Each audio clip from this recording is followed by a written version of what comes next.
It's time for this week's episode of Brandon Sports Talk, featuring in-depth interviews from those who are trending in the world of athletics. And now, here's the host of Brandon Sports Talk, Brandon Pate.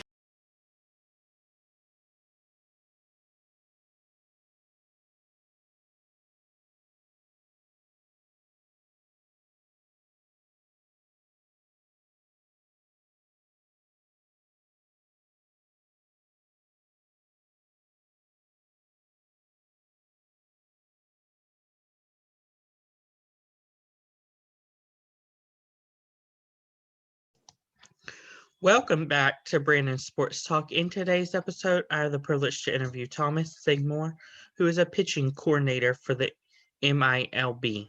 How are you doing today? I'm good, Brandon. How are you? I'm doing good. Can you talk about your coaching experience and how you got started?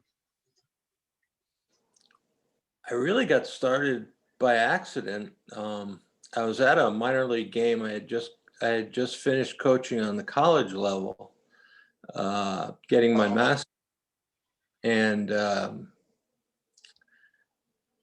was at a AAA game, and I like to sit behind the screen where the pitchers used to chart the games, and the Expos pitching coordinator, Jim Benedict, was there. He's a pretty big name in Major League Baseball.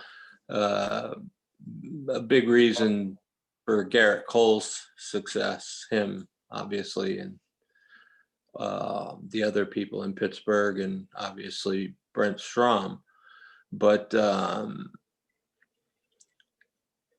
we just started talking, and we seemed to have the same philosophies, and he asked me if I was interested in getting in professional baseball. And the reason I had gone to get my master's was to try and get a head coaching job on the college level. But when he said that, I said, well, yeah, I would love to. That would eliminate recruiting, but budgets, all that stuff. So he said, do you mind if I have my farm director call you?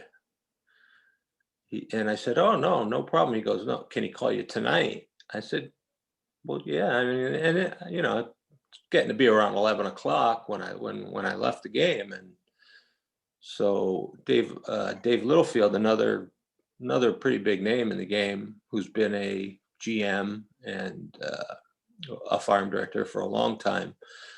At the time, he was the farm director in Montreal, and called me that night. And he said he had talked to Jim Benedict, and he said you guys seemed to be on the same page and what we were looking for, and could I be in Burlington, Vermont on June 16th? Now it's the middle of May, and I said, this year? He said, yeah. Did he tell you we have a short season pitching coach opening, and mini camp starts on June 16th?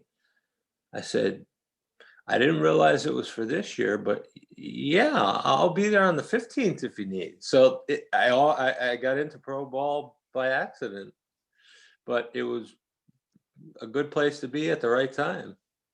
And all these years later, it's worked out pretty well.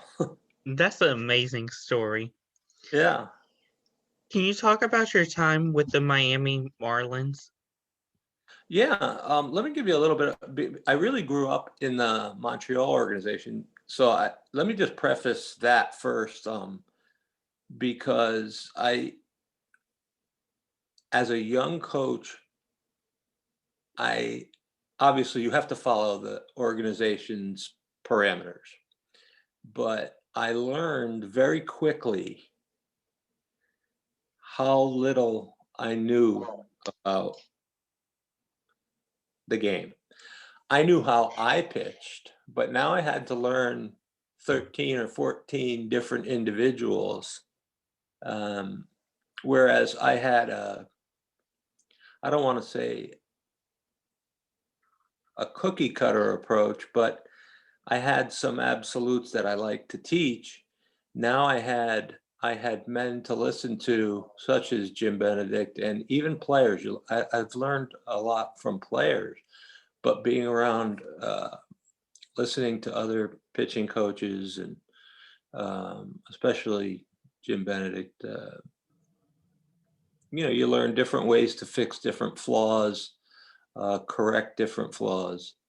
I learned a lot about organization, how to, because it's a long day in pro ball. It's a fun, hard job is what it is. People think, oh, you just show up at game time. No, it's a long day before the game starts. And I really credit him with teaching me organization, a lot of different ways to correct flaws in pitchers, and making each pitcher be accountable for his own routine. We tried not to make every pitcher be exactly the same, because everybody's got a different torso size, limb size. Every pitcher has a different personality. So what I like to do is I like to find something that a pitcher likes outside of the game and try and feed off that, and try and touch them each day about something that may have happened the day before, or something about outside the game to reach them than in the game or on the mound, something that may make them relax a little bit, because it's a stressful day for them every day, because they think every day, and they're being evaluated, but they think every day is, oh my God, I'm either gonna make my career or break my career that day. And that's not necessarily the case, especially at a half season. And then it was just a continuation. If you remember, you might be too young to remember the situation, but Jeffrey Loria was the owner of Montreal when I was there, and he had the option of buying. It's my dog. It's my dog in the background.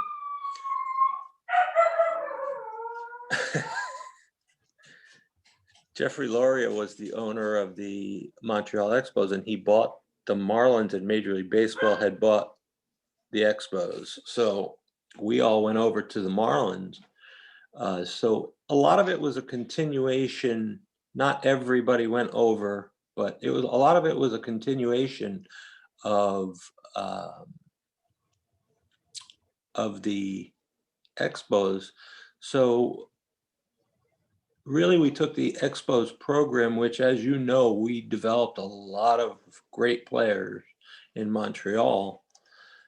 Just had trouble keeping them because of our budget limitations, and get to work with guys like Dontrell Willis. If people remember, 2003, we won a World Series with Josh Beckett and Miguel Cabrera. Those two guys, as young kids, were key components in winning a World Series, and then having a very steady hand in that clubhouse with Pudge Rodriguez. And people don't remember this man, but Andy Fox was on that team.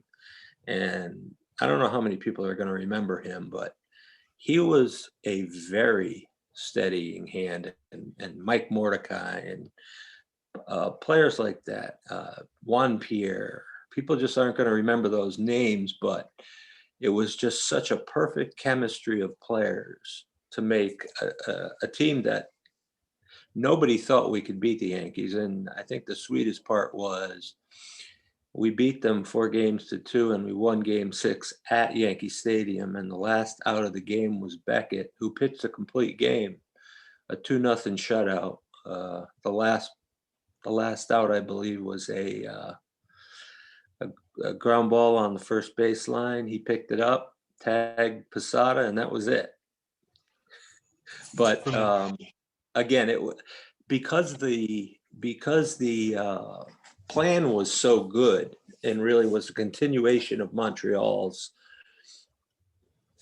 quote manual and how we did things. And that credit goes to people like, another name I'm going to throw out there is Rick Sofield, Jim Benedict,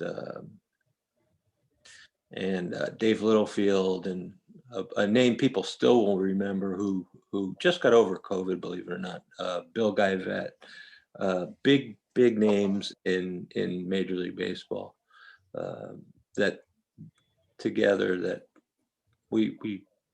that organization developed some great players that ended up on other teams, unfortunately, because financially we could not afford to keep them.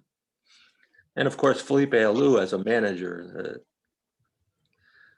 a good man to be around. I was lucky enough to be in a couple of Major League spring training camps and learned a lot. And I got close to the pitching coach there, Brad Arnsberg, and learned a lot from him. And then I started to get smart, and Brad told me something that sticks with me today.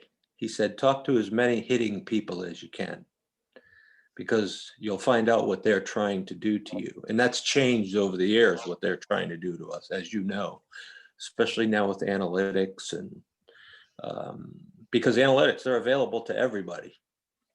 So if somebody's got a certain swing angle, we're going to pitch above or below it, or try to. Can you talk about your time, of course, transitioning to Toronto? Yeah. I went over there, and that was on the heels of being with a good friend. Tony LaCava had taken over as I was with him in he became our farm director in Montreal towards I was in AA Harrisburg at the time, and he had gone over to Toronto. Also a man I knew named you probably know the name JP Ricciardi, and I spent 10 really great years there. And geez, I was in short season, Auburn. I was in the Midwest League with Lansing. I was in AA with New Hampshire. I was in AAA with Las Vegas. And obviously, as you go down the levels, AAA is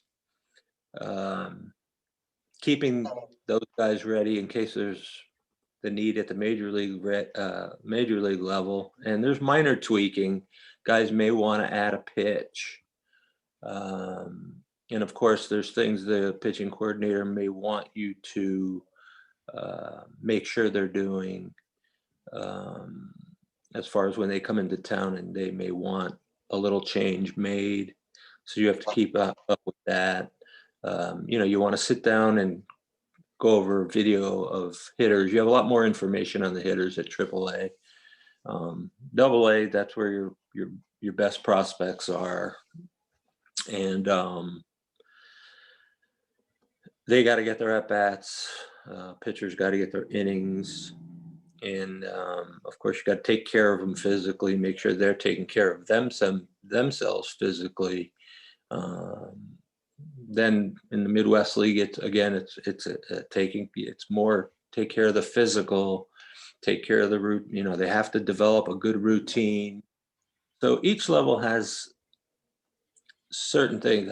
For a pitcher, it's what does he have to accomplish at that level? In the Midwest League, it's command of fastball and a decent breaking ball. And in my opinion, a pitcher has to have a changeup. I don't care what level it's at. If you can throw a fastball and command it and throw a changeup, you can get by throwing those two pitches because there's so many different locations within the box, that the strike zone. So I think you can get by on those two if you don't have a great breaking ball yet at the lower levels. But yeah, a great experience in Toronto. And I was lucky enough to work for Dick Scott, who's done just about everything in the game except manage. And I imagine someday he'll get a chance to do that too. Can you talk about your time with the New York Mets and what you accomplished there? Well, I accomplished getting hit in the head with. No, I'll get into that. But I again, Dick Scott had moved over to the Mets and offered me a job there. Um, I was let go by Toronto after 10 years, so I guess I got dumb after 10 years. I woke up one day, I guess, and I was dumb. Never really got a reason, but maybe my message got stale. I don't know.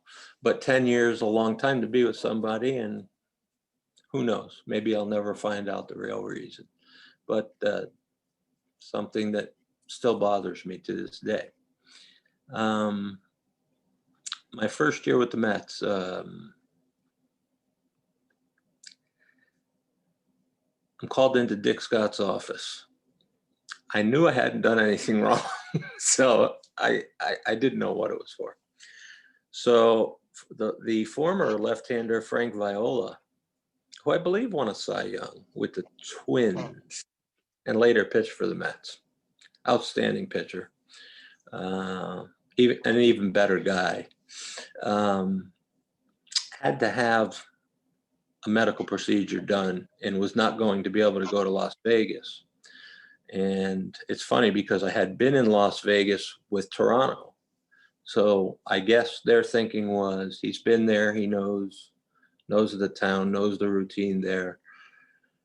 Asked me if I would go to Las Vegas until Frank was ready. And so I went to Las Vegas instead of staying at Extended Spring and then go to Brooklyn.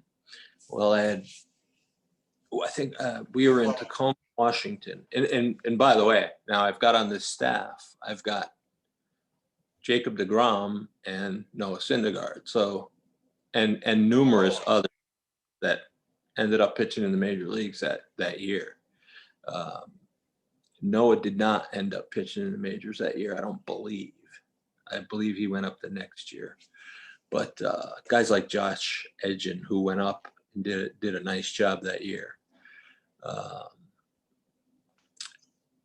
was preparing for a bullpen for deGrom, and we used to put this very thin surgical tubing across the plate, about eight inches in front of the plate. Some pitchers like to have it out in front, and some didn't. And we had these heavy bases that held it in place. And I was about to put the furthest one toward the field down. I was hit in the temple and knocked out, suffered a very severe concussion. This started a long period of just medical issues. So I tried to come back in July, and by this time Frank had come back. So I went to Brooklyn. Every day was a struggle. I think I coached for about maybe a month, and then I just couldn't do it anymore. Just balance issues, all the classic concussion. Finally went to the doctor, and the doctor took me off the field, and never really got right. Now this is 2014. We're talking May 4th, 2014. I got hit in Tacoma, and I never really fully got right until 2017. So I thought. So I got a job with the Pirates, and in spring training, as spring training went on, as I started doing things, it reared its ugly head again. Had to stop. So I'm thinking, geez, maybe I'm never going to coach again. So off the field again until last year, where now in the meantime, I worked for an agent, Joe Kehoskie, doing instruction of his clients and looking for potential major league players, guys with very good raw talent, that type of thing. And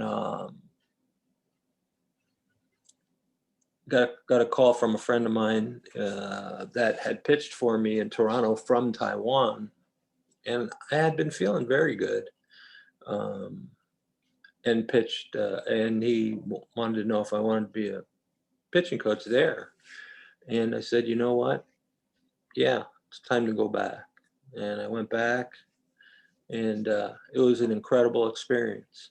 It was obviously different. I had a translator / driver, so that, and they took care of me very well. Baseball's a lot different there,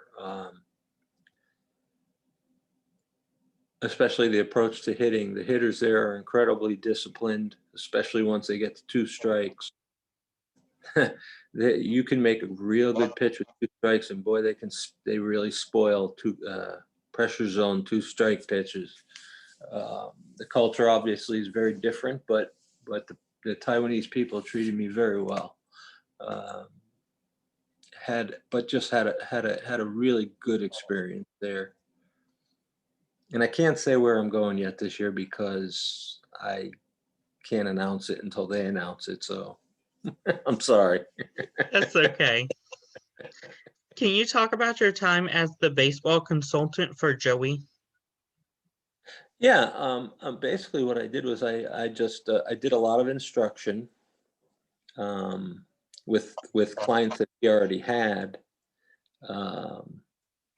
obviously the pitchers,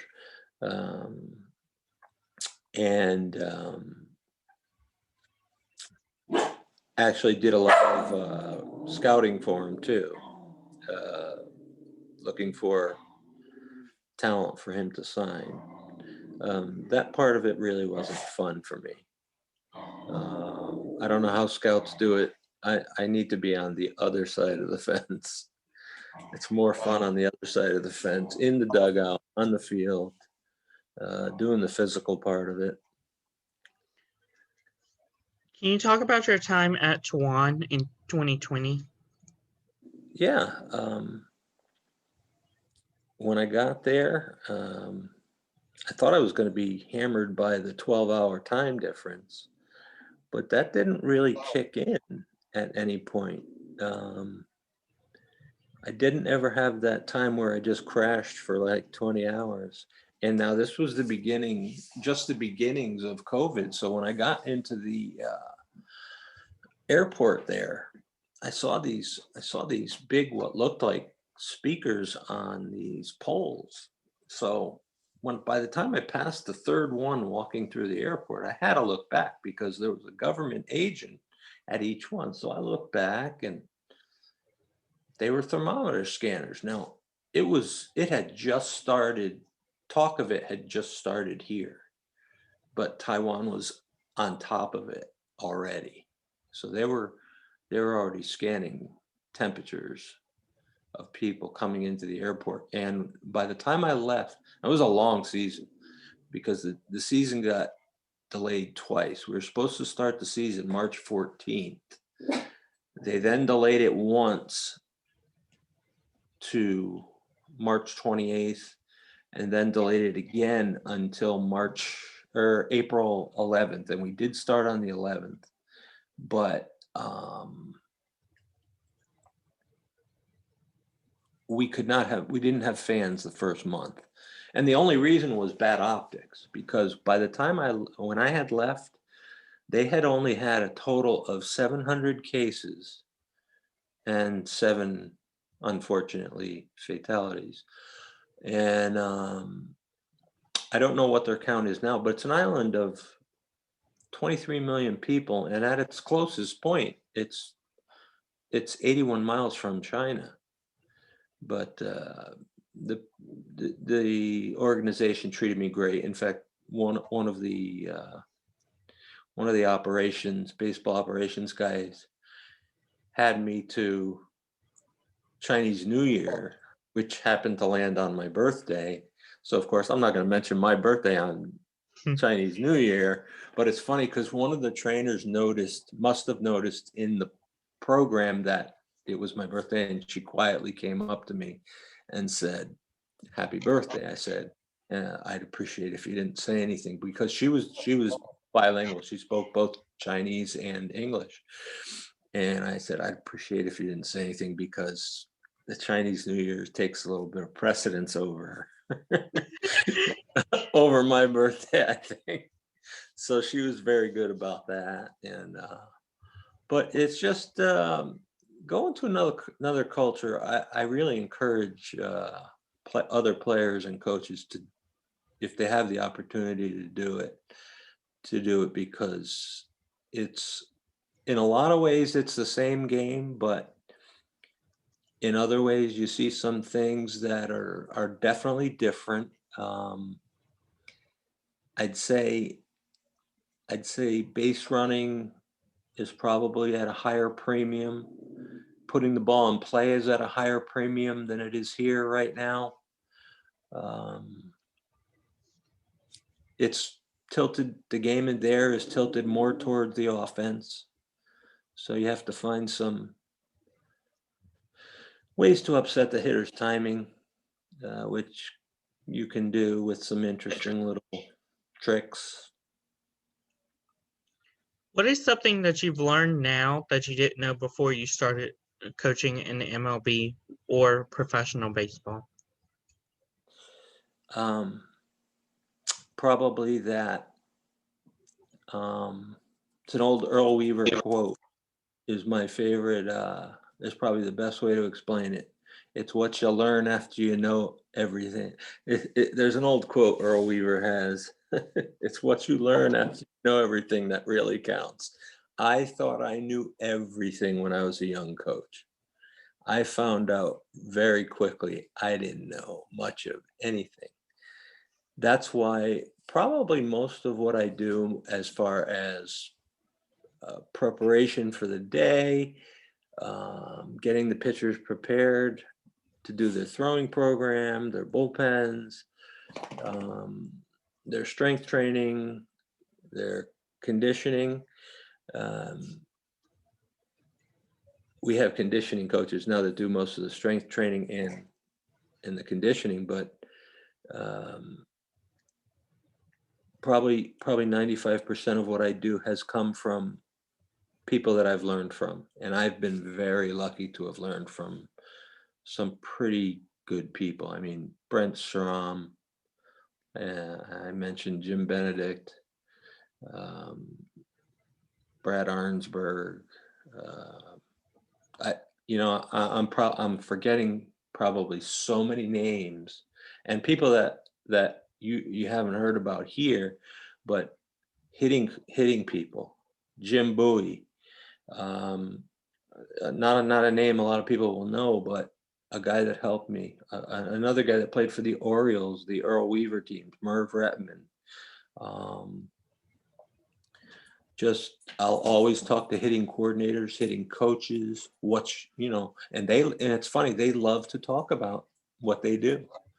And if I have to take them to lunch to get them to talk about what they're trying to do to us, I'll do it, because I want to know how to combat what they're trying to do to us. That's pretty amazing. What advice would you give upcoming pitching coaches looking to get into the MLB? Pardon?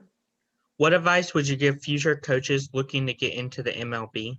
Well, right now I would say get certified in all the get certified in Rapsodo, get certified in fundamental motion, learn all the analytics, because I don't think they're going away ever permanently. I think you can see where the game is right now, and I just don't think it's gonna those things are ever gonna go away permanently. Those numbers while in the past we never kept track of the numbers the way they do now, we've used them in a much less formal way. Now we actually have statistical data in our hands, and we have it like this. We have it in real time, and we have it compiled by people that are working in the front offices, and that information is very valuable. And with something like Rapsodo, while you can't put the actual machinery on the field, you can put it on the field during a live batting practice session or in a bullpen, and it gives you real-time feedback. And there's this high-speed camera called Edgertronic, which gives you high-speed camera photos, which shows the pitch, what position is the pitcher in all the way through his delivery on each pitch that he throws. He may be in a different position on his curveball in a certain position. Sorry about that. You're fine. Hey. Sorry. The mailman went by. But I was talking about Edgertronic.